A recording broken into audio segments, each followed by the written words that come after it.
રાજકોટમાં 15 વર્ષીય સગીરા સાથે દુષ્કર્મના આક્ષેપમાં પોલીસે આરોપીની ધરપકડ કરી છે। તો ફરિયાદ મુજબ કેટરર્સમાં કામ કરતી સગીરાને આરોપીએ પ્રેમજાળમાં ફસાવી જુબેલી ચોક પાસેની ઓફિસમાં લઈ ગયો હતો અને તેની મરજી વિરુદ્ધ 4 વખત દુષ્કર્મ આચર્યું હતું। સગીરાને અને તેના પરિવારને જાનથી મારી નાખવાની ધમકી પણ આપતો હતો। તો પરિવારની ફરિયાદ બાદ થોરાળા પોલીસે પોક્સો સહિતની કલમો હેઠળ ગુનો નોંધી સગીરાનું મેડિકલ ચેકઅપ કરાવ્યું છે। તો પોલીસે આરોપીનો મોબાઈલ જપ્ત કરી એફએસએલ તપાસ માટે મોકલ્યો છે અને સમગ્ર મામલે વધુ તપાસ હાથ ધરી છે।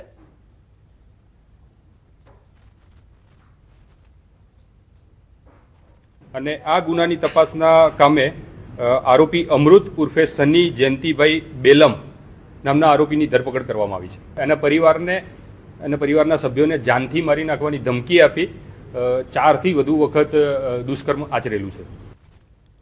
સુરતના પલસાણાના કડોદરામાં પરણિતાના આપઘાત કેસમાં ચોંકાવનારો વળાંક આવ્યો છે। તો મહિલાના પરિવારજનોએ પેનલ પોસ્ટમોર્ટમની માંગ કર્યા બાદ પોસ્ટમોર્ટમ દરમિયાન તેના આંતર વસ્ત્રમાંથી સુસાઇડ નોટ મળી આવ્યો હોવાનો દાવો કર્યો છે। સુસાઇડ નોટમાં પતિ સૌરભના કથિત અફેરનો ઉલ્લેખ હોવાની માહિતી સામે આવી છે। તો આ મામલે યુવતીના ભાઈની ફરિયાદના આધારે કડોદરા પોલીસે તેના પતિ સૌરભ અને એક અન્ય યુવતી સામે ગુનો નોંધી બંનેની ધરપકડ કરી છે। તો પોલીસે ટેકનિકલ વિગતો સહિતના પુરાવાઓના આધારે વધુ તપાસ હાથ ધરી છે।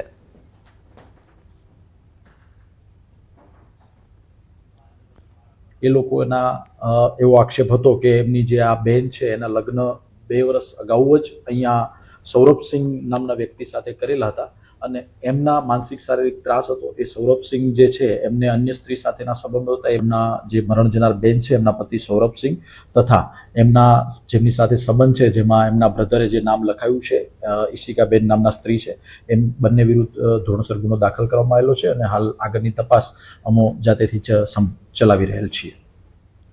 અમદાવાદ ક્રાઇમ બ્રાન્ચે એનડીપીએસના ગુનાઓ સામે કડક કાર્યવાહી હાથ ધરી છે। છેલ્લા 12 દિવસમાં એમડી અને ગાંજાના કુલ 10 કેસ નોંધાઈ 15 લાખથી વધુનો મુદ્દામાલ જપ્ત કરવામાં આવ્યો છે।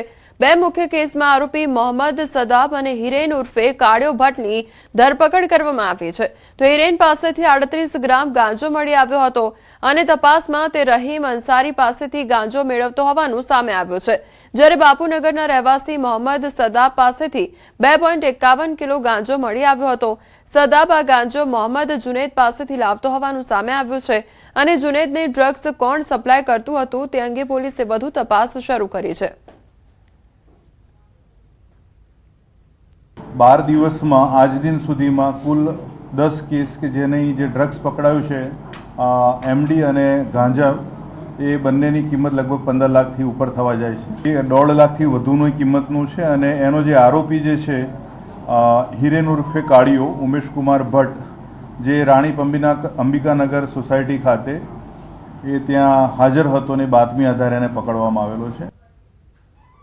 અમદાવાદના બોપલ વિસ્તારમાં કેન્દ્રીય ગૃહમંત્રી અને ગાંધીનગરના સાંસદ અમિત શાહે લોક દરબાર યોજી સ્થાનિક રહીશોની સમસ્યાઓ સાંભળી હતી અને બોપલની બીકેએમ સ્કૂલ ખાતે યોજાયેલા આ કાર્યક્રમમાં મુખ્યમંત્રી Bhupendra Patel, AMC commissioner, police commissioner, collector સહિતના વરિષ્ઠ અધિકારીઓ પણ હાજર રહ્યા હતા। તાજેતરમાં જ ભારે વરસાદ બાદ બોપલ, ગુમા, શેલા અને આંબલી વિસ્તારોમાં સર્જાયેલી પાણી ભરાવાની સમસ્યા મુખ્ય મુદ્દો રહી હતી। તો રહીશોએ પાણીના નિકાલ, ડ્રેનેજ, નર્મદાના પાણી, road, sports complex, swimming pool, oxygen park અને તળાવોના વિકાસ સહિતની વિવિધ રજૂઆતો કરી હતી। આ દરમિયાન અમિત શાહે મહત્વપૂર્ણ નિવેદન આપતા કહ્યું કે આગામી ચૂંટણી પહેલા એવી વ્યવસ્થા કરવામાં આવશે કે પછી 30 ઇંચ વરસાદ પડે તો પણ સોસાયટીઓમાં પાણી ન ભરાય। તેમણે સ્વીકાર્યું કે આ વખતે પડેલા અસામાન્ય વરસાદને કારણે અગાઉનું આયોજન અપૂરતું સાબિત થયું હતું, પરંતુ હવે વધુ સક્ષમ આયોજન કરવામાં આવશે। તો નર્મદાના પાણીના મુદ્દે પણ અમિત શાહે ખાતરી આપી કે બોપલ, શેલા અને આંબલી વિસ્તારોમાં આગામી 6 મહિનામાં નર્મદાનું પાણી પહોંચાડવાની વ્યવસ્થા પૂર્ણ કરવામાં આવશે। તો સાથે જ સ્થાનિક સમસ્યાઓના ઉકેલ માટે સોસાયટીના ચેરમેનો સાથે અલગ બેઠક યોજી તમામ રજૂઆતો પર કાર્યવાહી કરવાની ખાતરી પણ આપી હતી। હું બીજી વાર મત લેવા આવીશ પહેલા 30 ઇંચ વરસાદ આવે તો તમારા ઘરમાં પાણી ના આવે એવી વ્યવસ્થા કરો।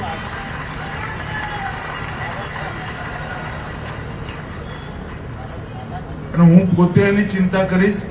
આજ કમિશનરે અને મેયર સાહેબે અહીંયા બધા એના નકશા લગાયા છે। જે દિવસે પાણી ઉતર્યું એના બીજા દિવસથી આનું પ્લાનિંગ ચાલુ થયું છે અને એ પ્લાનિંગ લોજિકલ એન્ડ સુધી પહોંચે, લાઈનો નખાઈ જાય અને કેનાલમાં પાણી જાય, સાબરમતીમાં પાણી જાય, ત્યાં સુધીની બધી જ જવાબદારી ના મેયર સાહેબની છે, ના કાઉન્સિલરની છે, ના ધારાસભ્યની છે, તમારા સંસદ સભ્ય.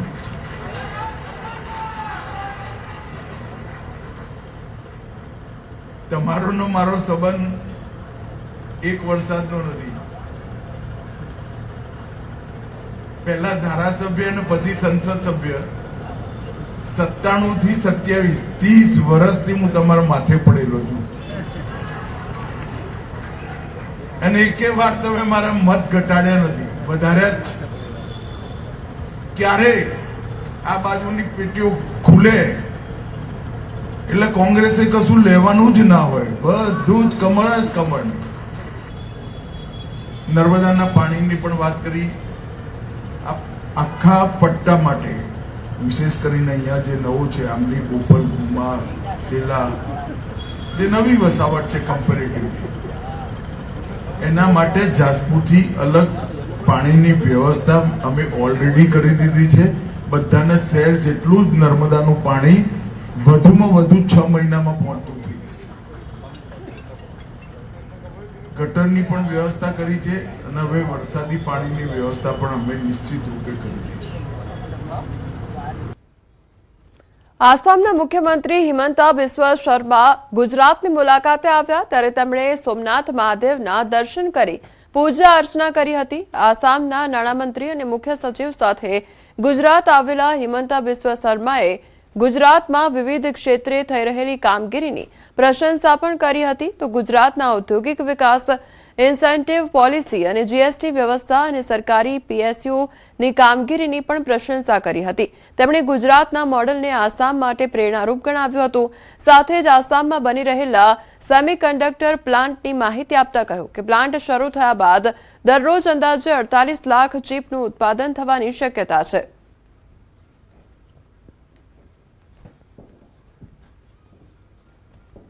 governance, policies, financial management, GST collection, ये सारा मामला में सारे इश्यूज में गुजरात देश को नेतृत्व देते हैं और जो भी संभव होगा असम में इम्प्लीमेंट करने का भी कोशिश करूंगा. और हमारे जो सेमीकंडक्टर ओसाड है ये भी और दिसंबर महीना में इनोग्रेशन हो भी जाएगा. 48 मिलियन चिप्स बनेगा पर डे.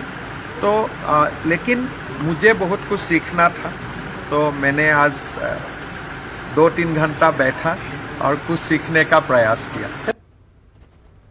સમાચારમાં આગળ વાત કરીશું મહાવિનાશક પૂર વિશે.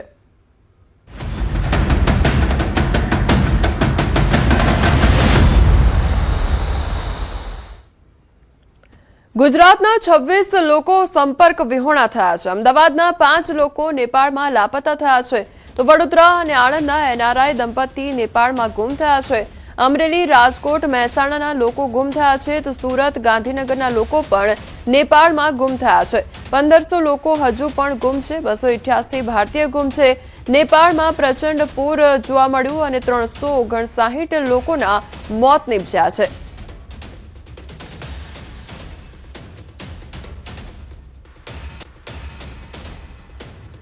નેપાળ ભયાનક પૂરની અસર હવે ભારતમાં પણ જોવા મળી છે. ઉત્તર પ્રદેશના કુશીનગરમાં પૂરની અસર વર્તાઈ છે. કુશીનગરમાં નદીમાંથી 4 મૃતદેહો મળી આવ્યા છે. તો મહારાજગંજમાં નારાયણી નદીમાંથી 4 મૃતદેહો મળી આવ્યા છે. મૃતદેહોમાં 3 મહિલા અને 1 પુરુષનો સમાવેશ થાય છે. નેપાળથી કાઠમાંડનો ભારત તરફ સતત પ્રવાહ જોવા મળી રહ્યો છે. મૃતદેહોની ઓળખ હજી સુધી થઈ શકી નથી. નદી કિનારે ન જવા માટે તંત્ર તરફથી લોકોને અપીલ પણ કરવામાં આવી રહી છે.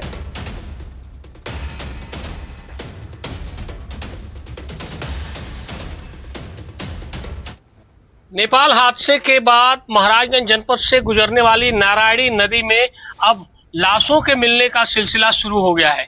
मेरे पीछे भेड़िहारी गांव है, निचलौल तहसील का और निचलौल थाना क्षेत्र का। यहाँ देख रहे हैं जो सशस्त्र सीमा बल के जो रेस्क्यू की टीम है वो लगातार डेड बॉडी निकाल रही है और अब तक कुल 400 निकाले जा चुके हैं। मेरे पीछे देख सकते हैं कि यही वो टीम है।